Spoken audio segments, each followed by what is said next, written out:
Guys, welcome back to my channel. You know, it's Mr. Clay, and I'm here today to walk you through the process of actually cutting a hole inside a wall. Well, this is not a load bearing wall, so it was like much simpler. If it was a load bearing wall, you'd have to jack up the ceiling, jack it up around here, and then we could actually get some studs to hold it. Then we could cut out, because will be removing some of the supports out of the wall. So I'm just gonna walk you through the process. Very simple. So this is not a load bearing wall, so you can just cut it open. So you mark out the here. Hope this is clear enough. Here you want to cut out. So you could use a rotor zip to actually trace around the cut mark, but we don't have a rotor zip today. So we actually just gonna use a hammer and bore some holes and probably look around and see if you see any pipes or anything. Now this must be done gentle. So you do that. So you know they have the studs in the wall. So we're gonna use the Zaza to cut. Once you have discovered there are no pipes or no wires in the wall, you use your Zaza to trace a line and remove this side of the drywall. So you cut around and you remove the zero. Then you begin to cut out these studs.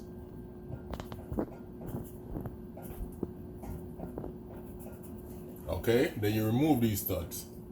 So now you'll have the existing side of the wall, the other side of the drywall. Alright?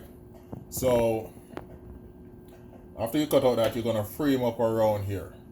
So you're gonna get a 2x4 and frame up here. Get another 2x4 and frame down here. But you're gonna make sure it exists in some part of the wall like this. Even possible to chop the other stud.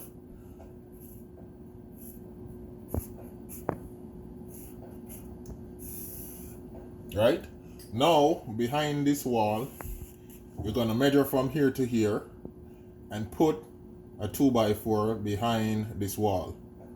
So the 2x4 gonna be behind this wall like this. So here should be flush with the drywall. Here you're gonna put the 2x4 behind the wall again. So here should be flush with the drywall. So the only thing you will be seeing is a 2x4 up here and a 2x4 here. What you're gonna do next is you're gonna bore a hole right in the corner through the existing drywall on the other side. Bore a hole right here, right in the corner, right in the corner. Right? So you go on the another side of the wall and you use your level or a straight line to mark from here to here, here to here, here, and here.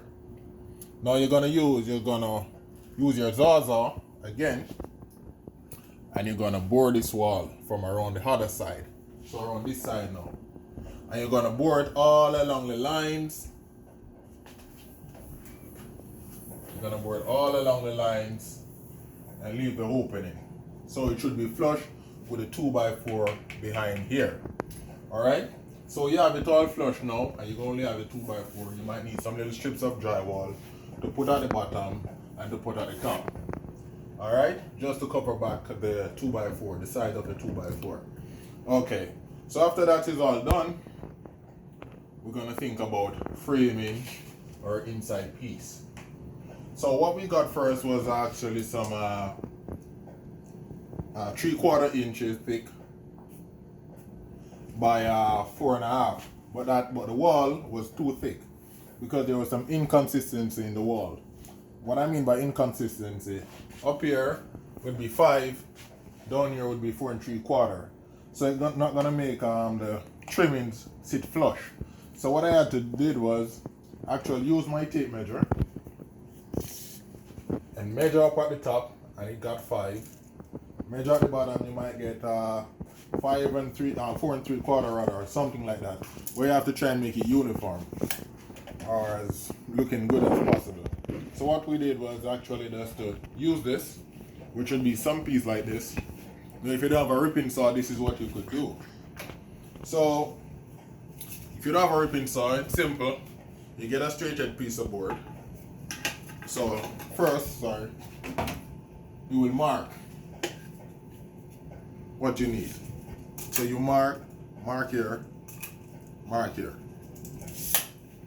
So let's say you want to cut this line off. Let's say you want to cut this line off. Right? It will be easy. Take another piece of board, put to the edge. You can either tack some nails in, and then you will use your electrical saw, use this as a guide, and rip it right along. So it's pretty much easy. But if you have a chopping saw, that's good. I didn't have a chopping saw, so I used this. But over time, it becomes more accurate and accurate. So what I did, I cut off each side of the wood because the wood was too wide for the inside piece of this. So I cut off the wood, cut off the sides, frame it together, and then I just force it inside the opening, right? So when I force it inside the opening, of course I use my plumb because I plumb and I level the top and I level the bottom and I plumb. So basically when I put it into it, plumb enough. But just in case it is not plumb enough, you can use some small pieces of trim to put behind as you screw it, right? No, actually you don't screw this. You're gonna use some small finish nails to put in this piece, right? So you put this behind and you use your finishing nails. Make sure it's plumb, as you can see. Plumb, right? Over the top again, it's level. So you just use a little trim to put it right around. So after a while, you'll be using your trim boards or molding to put right around for easy finish. And I'm going to show you this, how to get the corners and how to get the other side. So it's pretty much simple. If you have a chop saw, that's good, very efficient in time. But let's say you don't. You could easily nail, do it like this to get your handles. This way around, sorry. You could do it like this to get your handles. So you just use the saw and run it against the curve either way. So this is used as a guidance to get a 45. And you know, this is 90 degrees. This is 90 degrees. So cutting here would be 45. Right? So we do that to cut our 45 here and measure it, of course, 45. Measure out here again, 45. Measure down here, 45. So I'm going to show you what the next side is like, and then after I will show you what the tools you actually need to do this project. So I'm going to show you on the other side.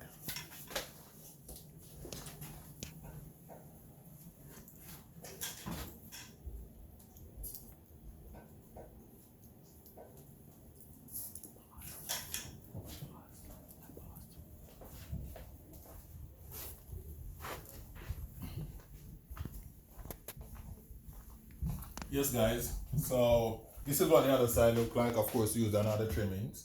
So we apply the same principles as we did on the front, which cut a 45 angle, and we're able to do this. This is square. So do it around right again when you know you put your your finish nails like every 16 or every 12 inches fine as well. You know, so we cut a right angle right here, and these places we actually glue them. So we're able to glue this and glue this. After, you know, you use your caulking, of course, to actually caulk behind this with a caulking gun, behind all these spaces all around. All right, so that's basically it. So tools you need: speed square, a Zaza. Need some glue for this, of course. You might need a stud finder, just in case you want to use the existing stud in the wall at the corners. You know, you need finish nail. Could use a pencil or a marker or something. You know, you have your little drill bits. You know, you have drill. You know, you have your saw. You know, you have your level. And you know, you have your tape.